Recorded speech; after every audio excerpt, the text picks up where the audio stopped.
Olá, tudo bem? Meu nome é Sara Haddad. Para quem não sabe, eu sou advogada e o tema que eu irei explorar aqui hoje foi o tema que mais me chamou a atenção no decorrer das aulas, que era basicamente o tema das constituições alemãs. Seja aquela constituição, digamos assim, do príncipe, que são os princípios e as resoluções do Festival de Wartburg de 1817, seja da Revolução de 1848/1849, seja com um paralelo que a gente consegue fazer com a nossa Constituição atualmente. A Constituição do Brasil foi muito influenciada por esses princípios alemães, não necessariamente os princípios do príncipe ou da Constituição de 1848, mas há muitos elementos que ainda se fazem muito presente na nossa atualidade. Um exemplo disso basicamente, vamos começar do início, certo? Primeiramente, o que seria a ideia da Constituição? Constituição simplesmente seria um conjunto de normas, seria a lei inicial, seria a lei matriz, a lei principal de um estado, de um país, seja de uma nação. Essa lei principal irá demonstrar as regras de boa conduta de uma sociedade, seria a lei maior que todas as outras leis devem obedecer. Essas leis menores, digamos assim, são todas essas derivadas dessa origem. Essa Constituição irá demonstrar os princípios da boa sociedade, o que é certo, o que é errado. É interessante que sempre houve uma necessidade da sociedade se organizar em forma de lei. É necessário ter uma forma escrita, ter algo público e demonstrar o que é certo e o que é errado, o que a população deve e não deve fazer para ter uma sociedade tranquila, pacífica. Sempre foi necessário uma forma de organização coerente da sociedade. Só que qual é a primeira grande diferença entre essas constituições? Essa Constituição do Príncipe é um regime monárquico. A Constituição de 1848 é uma Constituição que basicamente foi, digamos assim, imposta pela burguesia. É uma Constituição que ela foi incentivada pelos movimentos burgueses e pelos movimentos que estavam ocorrendo na Europa, todas essas revoluções, revoltas, o que seja. Essa insurgência à monarquia dos reis, dos príncipes, daqueles que eram escolhidos por Deus para ter essa centralidade de poder do governo. Simplesmente a classe que estava em ascensão nessa Idade Média era a burguesia, seja com seu enriquecimento devido à Revolução Industrial. Era necessária a voz do povo ser ouvida efetivamente. Então, a principal diferença entre essas constituições é que uma é do povo e outra é pelos governantes monárquicos. Mas mesmo assim, as ideias, por exemplo, que os governantes monárquicos impunham nessa Constituição, que seja princípios e resoluções, são muito atuais. Por exemplo, a ideia do nacionalismo, a ideia de unificação alemã sempre esteve presente.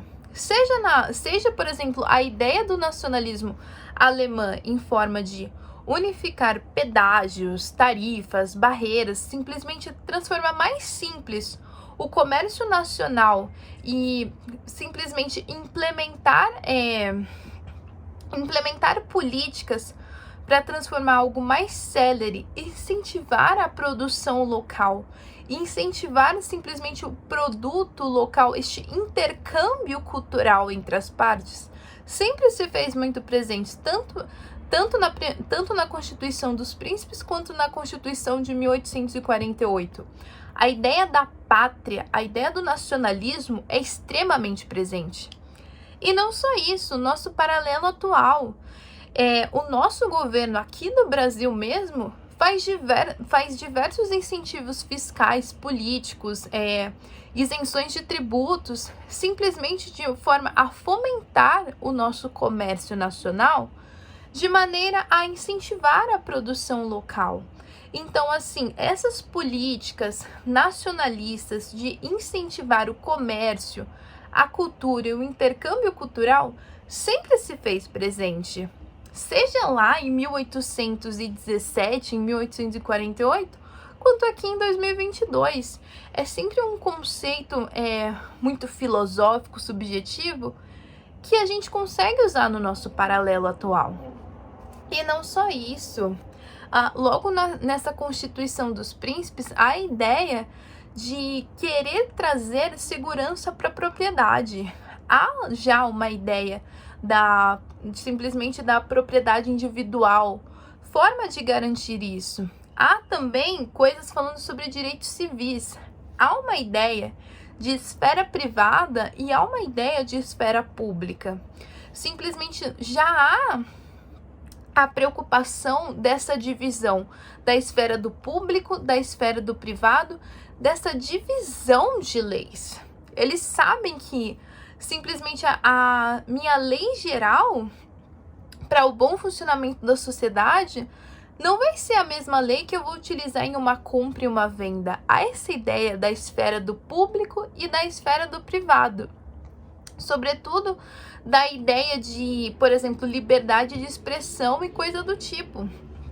Há um conceito geral, um dos princípios do príncipe, há essa preocupação com o individual. Quando aqui ele fala: o direito de expressar em liberdade de expressão e de escrever sua opinião sobre assuntos públicos é um direito inalienável de todo cidadão. A gente pode fazer um paralelo com a nossa própria Constituição, simplesmente o direito de liberdade de expressão. Então, sempre se fez muito presente. Por mais que seja um conceito filosófico de uma ideia geral de liberdade de opinião, é a liberdade de opinião do individual. Não é somente pensando nas regras de boa conduta do coletivo. Eu estou impondo um conceito civil, um conceito da esfera íntima do indivíduo. E assim, foi um conceito que foi um monarca, tipo assim, é da Constituição dos Príncipes, este princípio individual. Então, assim, há diversos elementos que, por mais que sejam instituídos por uma monarquia, por um rei, alguém que foi escolhido pelo divino, que tem muitos conceitos muito modernos, muito atuais ainda. E não só isso, um outro princípio do príncipe que é muito interessante é que simplesmente eu até vou ler novamente. Em geral, a administração pública da justiça e o júri são a garantia mais segura da justa administração da justiça em casos embaraçosos. Ou seja, essa própria Constituição está dizendo que a melhor forma de você resolver um litígio é encontrando a sua resolução na lei, porque a lei é uma Constituição. A lei vai demonstrar o que é certo e o que é errado, porque alguém já decidiu o que é certo, o que é errado e o que a sociedade tem que seguir. É muito interessante que a gente ainda utiliza isso atualmente. Obviamente, de uma forma mais pormenorizada, mas o conceito está lá. Simplesmente, nós não podemos agredir uma outra pessoa. Porque esse conceito, que seja filosófico, que seja sociológico, a gente tem essa noção dos bons costumes. A gente sabe o que pode, o que não pode, o que você vai para a cadeia, o que você não vai. Então, assim, por mais que seja algo que alguém da monarquia estabeleça, há muitos elementos extremamente atuais, que a gente vê isso na nossa sociedade atualmente. É muito interessante. E o outro paralelo, nessa Constituição de 1848, qual seria o ponto central? É simplesmente tirar essa concentração do poder do direitos tirar essa concentração dos direitos da servidão, porque a monarquia e da monarquia, obviamente, repetindo, apenas para deixar mais claro, essa Constituição de 1848,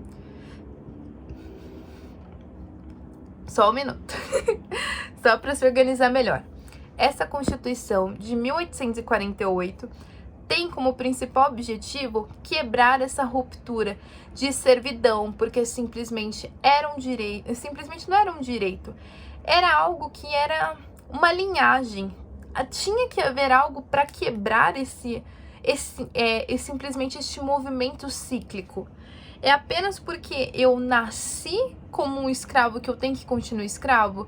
Apenas porque eu nasci de uma família que serve um senhor feudal, eu tenho que continuar esse ritmo de servidão?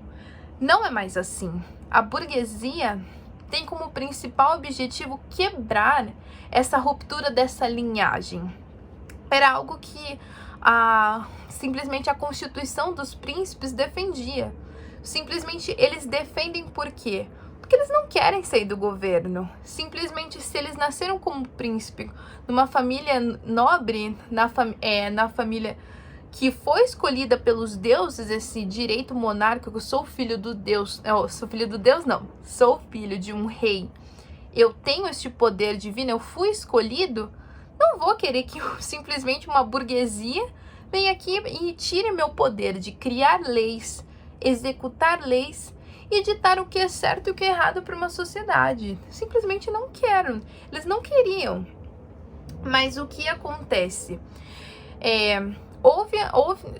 Houveram diversos acontecimentos, mas sobretudo com todos esses movimentos burgueses de rebeldia acontecendo por toda a Europa e simplesmente ecoando, né, em toda a Europa Central, houve um parlamento reunido em Frankfurt, 18 de maio, abrangendo todas as tendências políticas. A Alemanha simplesmente tinha uma preocupação em simplesmente unificar todos os estados alemães, de maneira a este sentimento nacionalista unir muito todos. Só que simplesmente esses representantes desses estados, cada um tinha uma ideia específica sobre a forma de se unificar sobre a Alemanha. Tinha gente que queria um federalismo, tinha gente que queria o unitarismo e tinha gente que queria um regime democrático. Simplesmente outros também queriam uma solução monárquica. Cada representante de um estado alemão havia uma ideologia diferente sobre qual seria a melhor forma de se unificar. Não havia um consenso, mas simplesmente havia uma necessidade, havia um sentimento de unificação, de transformar a Alemanha em um todo. Sempre se fez presente essa preocupação alemã. E não só isso. Peço perdão. Foi feita todos esses princípios basilares da Constituição de querer quebrar essa ruptura desses poderes feudais, dessa monarquia. Só que simplesmente a Constituição não vingou, porque a coroa e a nobreza obviamente se recusaram, o que fizeram com que o príncipe, o Friedrich, acho que é o quarto, se não me engano, recusasse essa implementação. E também a Áustria também não aprovou essa forma e outros estados. E mesmo assim, de maneira que não aprovaram essa Constituição, ela não vingou, mas assim, foi o início, o estopim de uma Constituição em tese democrática, algo que não seria somente algo instituído pelos príncipes. Mas ainda que assim não fosse, simplesmente as maiores diferenças estariam em uma constituição monárquica e uma constituição da burguesia, na quebra do poder divino e simplesmente para que a voz do povo fosse ouvida, de estabelecer melhores condições, porque com a Revolução Industrial, a carga horária de trabalho e diversos outros direitos sempre eram suprimidos. E a burguesia, que era a classe social local, tinha que se insurgir. Era necessário ter uma voz. Mas mesmo assim, não deu muito certo, mas ainda que assim não fosse, os princípios, digamos assim, fundamentais, constitucionais, se fizeram presentes. E mesmo assim, os princípios basilares de uma boa conduta, uma boa sociedade, também se fizeram presentes. E eu acho que esses elementos são muito importantes de você reconhecer, saber identificar e saber como eles foram aplicados em um período histórico tão complicado, assim, tão delicado, digamos assim. E mesmo assim, a sociedade local teve a preocupação em chegar, por exemplo, na esfera íntima, diferente de uma esfera pública. E todos esses elementos, para mim, foram extremamente interessantes. E desculpa ter ficado um vídeo um pouco comprido, mas eu acho que essa riqueza de detalhes não riqueza de detalhes, mas essas comparações são extremamente importantes para a gente entender um pouquinho dessas constituições e, querendo ou não, ver como elas ainda fazem parte do nosso dia a dia e como esses temas são muito atuais ainda, de maneira que no futuro ainda vai haver esse tipo de discussão. E os primórdios se fizeram no meio de diversas revoluções, de diversas insurgências da população local. E isso ainda continua. Tanto que a voz do povo, a gente ainda quer ser ouvido. Nós elegemos os nossos governadores atualmente, de maneira que eles vão representar nossos ideais. Era isso que a Constituição de 1848 sempre quis, por mais que não tenha dado certo. E por mais que, por exemplo, na Constituição do Príncipe, há um princípio que fala, eu até coloquei aqui, que a voz do príncipe não é a lei do povo, mas a lei do povo será a vontade do príncipe. Ou seja, o governador, ele faz a lei que bem entender, mas não necessariamente o que o povo quer vai ser a vontade do príncipe que ele vai sucumbir à sociedade. Então, querendo ou não, muitos desses elementos ainda estão presentes, ainda são muito atuais e foi muito enriquecedor ter o gosto de tudo isso. Muito obrigada. Muito obrigada pelo semestre, foi excelente e com certeza me fez visualizar todo o nosso contexto, seja o atual, seja o da Alemanha, de uma forma completamente diferente. Muito obrigada.